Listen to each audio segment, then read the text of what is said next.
Daugavpilī 21. jūnijā Jāņu dienas priekšvakarā izskanēs gadsimta garākā līgo dziesma. Šajā projektā var piedalīties ik viens no mums.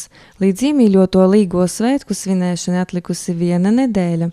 Ir jāpagūst savākt augus, tējām un zāļu uzlējumiem, sapīt vainagus no ozola lapām un pļavas ziediem, kā arī izpušķot dzīvokļus, mājas, pagalmus, ēkas un pat mājdzīvniekus.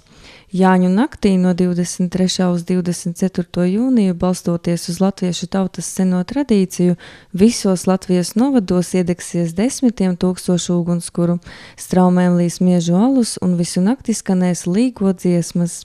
Vasaras saulgriežos 21. jūnijā, gada garākajā dienā, par godu Latvijas simtgadēji Latviešu kultūras centra folkloras dziesmu un deju kopas Vātra daugavpiliešus ielūdz uz pasākumu Dubrovina parkā, kur tiks dots starts līgo dziesmai, unikāla projekta Gadsimta garākā līgo dziesma ietvaros.